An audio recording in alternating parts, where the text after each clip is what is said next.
മാന്യപ്രേക്ഷകർക്ക് നമസ്കാരം. UAE ambassador Hussain Hasan Mirza വലിയൊരു പ്രഖ്യാപനം നരേന്ദ്രമോദിയുമായി ബന്ധപ്പെട്ട് നടത്തിയിട്ടുണ്ട്. അതിന്റെ ചെറിയൊരു ഭാഗം ഞാൻ ഇവിടെ കൊടുക്കാം. ഇതൊക്കെ കേരളത്തിലെ മോദി വിരുദ്ധർക്ക് എങ്ങനെയാണ് സഹിക്കാൻ സാധിക്കുക? പ്രത്യേകിച്ച് കേരളത്തിലെ ഇറാൻ അനുകൂല ജിഹാദികൾ എങ്ങനെ സഹിക്കോ? ഞാനിതിവിടെ കൊടുക്കാം, നിങ്ങളൊന്ന് കേട്ടു വെക്കൂ. ചെറിയൊരു ഭാഗമാണ്, അതിനുശേഷം ഞാൻ അതിന്റെ പരിഭാഷ വായിച്ചു കേൾപ്പിക്കാം. Well, Narendra Modi enjoys a good respect in our country, not only among the leaders, but among the people as well, and the business community as well. So, I am totally confident that one phone call from Mr. Modi to the counterparts in Iran and Israel can solve this issue, can end up this issue. And one phone call. What's the reason behind this?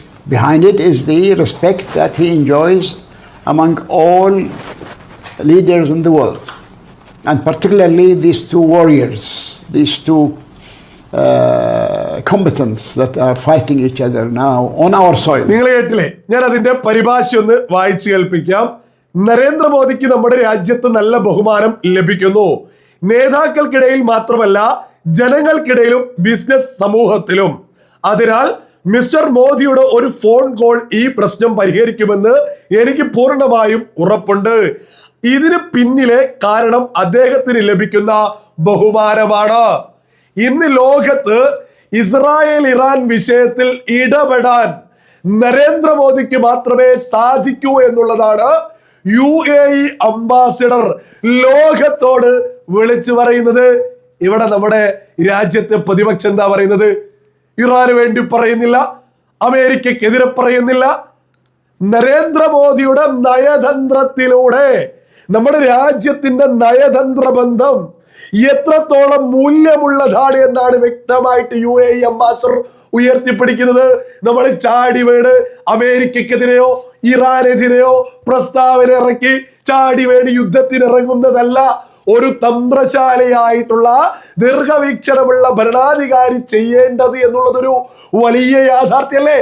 നരേന്ദ്രമോദിയുടെ ദീർഘവീക്ഷണത്തോടെയുള്ള പ്രഖ്യാപനങ്ങൾ കേട്ടുകൊണ്ടു തന്നെയാണ് UAE ambassador ലോകത്തോട് വിളിച്ചു പറയുന്നത്. ഇന്ന് Iran Israel വിഷയത്തിൽ ഇടപെടാൻ ഇന്ന് ഒരേ ഒരു ലോക നേതാവിനെ സാധിക്കോ? അത് നരേന്ദ്രമോദിക്ക് മാത്രമാണ് എന്ന് ഇത്തരം പ്രസ്താവനകളും പ്രഖ്യാപനങ്ങളും UAE പോലെയുള്ള രാജ്യങ്ങളിൽ നിന്ന് ഉയർന്നു വരുമ്പോഴെങ്കിലും ഈ രാജ്യത്തെ പ്രതിപക്ഷം എന്തെങ്കിലുമൊക്കെ ഒരു വകതിരിവിലേക്ക് എത്തുക. എന്താണ് നരേന്ദ്രമോദി ലോകത്ത് ഉയർത്തിപ്പിടിക്കുന്നത് എന്ന് ഇതിലൂടെയൊക്കെ മനസ്സിലാക്കാം. നമ്മുടെ രാജ്യം അമേരിക്കയോട് വേണമെങ്കിലും ഇറാനോട് വേണമെങ്കിലും ഇസ്രായേലിനോട് വേണമെങ്കിലും നമുക്ക് ഒരുപോലെ ചർച്ചകൾ നടത്താൻ സാധിക്കും എന്നുള്ളത് തന്നെയാ നരേന്ദ്രമോദി എന്ന ദീർഘവീക്ഷണമുള്ള ഭരണാധികാരിയുടെ മികവ് എന്നുള്ളത്. രാജ്യത്തെ സകല മോദി വിരുദ്ധരും അങ്ങ് കൃത്യമായിട്ട് തിരിച്ചറിഞ്ഞോളൂ. ഇവിടെ ഒരുപാട് ഇറാൻ പ്രേമികളുണ്ട്. എന്തിനാണ് ഈ ഇറാൻ പ്രേമികളൊക്കെ എന്താണ് ലക്ഷ്യം വെക്കുന്നത്? നമ്മുടെ നാടിനെ കുട്ടിച്ചോറാക്കാനോ? ഇവർക്ക് വേണ്ടിയാണ് കോൺഗ്രസ് ചാടി വീണ് നമ്മുടെ രാജ്യത്തെ തന്നെ ഒരു പ്രശ്നത്തിലേക്ക് തള്ളിവിടാൻ നരേന്ദ്രമോദിക്കെതിരെയും രാജ്യത്തിനെതിരെയും നിരന്തരം ഇറാൻ ഇസ്രായേൽ വിഷയത്തിൽ പോലും നിലപാടുമായിട്ട് രംഗത്തെത്തുന്നത് എന്ന് നമ്മുടെ കേരളത്തിലെ സകല ജിഹാദികൾ ഒറ്റക്കെട്ടായിട്ട് ഇറാന് വേണ്ടിയിട്ട് പിന്തുണയ്ക്കുക. അതേസമയം ലക്ഷക്കണക്കിന് മലയാളികളുള്ള UAE-യിലേക്ക് ഇന്ന് ഈ പറയുന്ന ഇറാൻ ആക്രമണം നടത്തിയിട്ടില്ലേ? ബഹ്റൈനിലേക്ക് ഇന്ന് ഇറാൻ ആക്രമണം നടത്തിയിട്ടില്ലേ? സൗദി അറേബ്യയിലേക്ക് ഇന്ന് ഇറാൻ ആക്രമണം നടത്തിയിട്ടില്ലേ? ഇതൊന്നും നമ്മുടെ കേരളത്തിലെ പ്രമുഖ മാധ്യമങ്ങൾ പോലും മാന്യമര്യാദക്ക് വാർത്ത കൊടുക്കുന്നില്ല. ഇപ്പോഴും പല പ്രമുഖ മാധ്യമങ്ങൾ എന്തോ അമേരിക്കൻ ബേസിലേക്ക് അമേരിക്കയുടെ സ്ഥലത്തേക്ക് ആക്രമിച്ചു എന്ന രീതിയിലാ.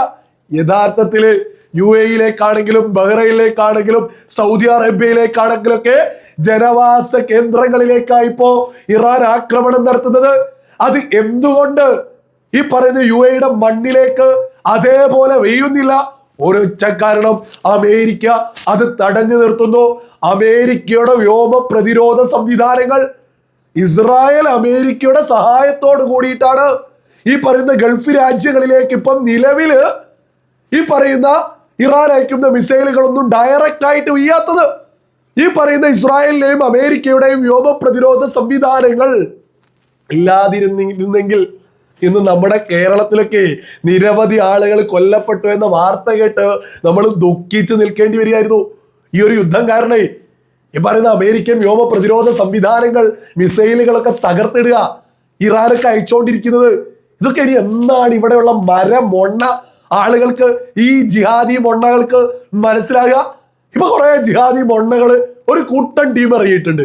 ഇതോ കിം ജോങ് ഉന്നിനെയൊക്കെ പൊക്കിപ്പിടിച്ചിട്ട് എന്തൊക്കെ. ഞാനിവിടെ ഒരു ഉദാഹരണം ചിരിക്കണല്ലേ, ഇതൊക്കെ യജാതി പൊട്ടന്മാരാണ് ഇവിടെയുള്ള ജിഹാദികൾ എന്ന് കുറെ ഓൺലൈൻ മീഡിയാസ് ഇതൊക്കെ പൊക്കിപ്പിടിക്കുക.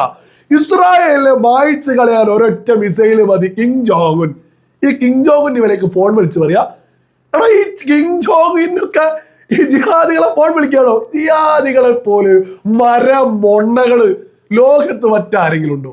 കേരളത്തിലെ മൊണ്ണ സകല ജിഹാദികൾ ഇപ്പോ കിം ജോങ് ഉന്നിനെ പൊക്കി.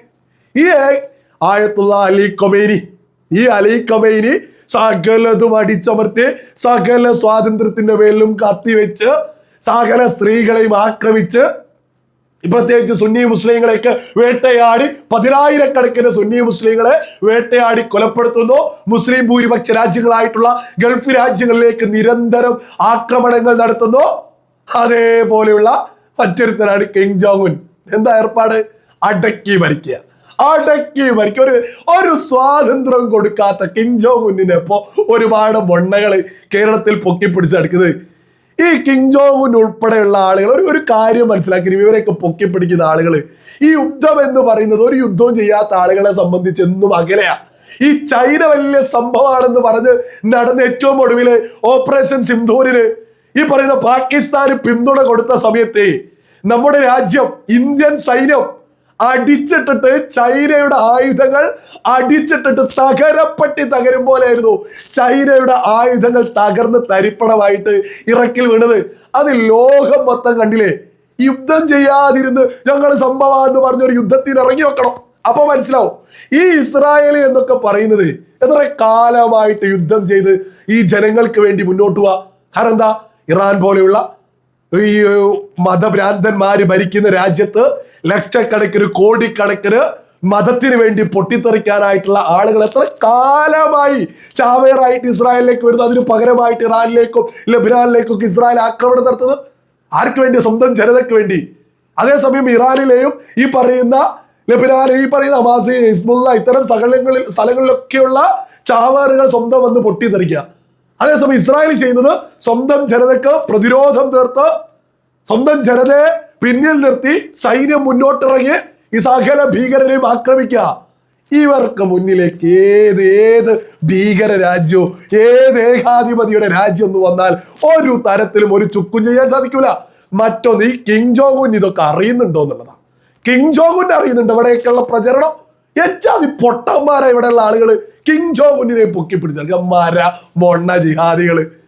സകല മലയാളികളും തിരിച്ചറിയാം, നമ്മുടെ രാജ്യത്ത് നിന്ന്, നമ്മുടെ കേരളത്തിൽ നിന്ന് നിലവിൽ ഇറാനെയൊക്കെ പിന്തുണയ്ക്കുന്ന ഓരോ ആളുകളും ഇന്നല്ലെങ്കിൽ നാളെ നമ്മുടെ രാജ്യത്തെ സംബന്ധിച്ച് അപകടം തന്നെയാ. അവർ ഇന്നല്ലേ നാളെ മതത്തിന്റെ പേരിൽ നമ്മുടെ രാജ്യത്തിനെതിരെ തിരിയുമെന്നുള്ളതിലും ഒരു തർക്കവും ആർക്കും തന്നെ വേണ്ട.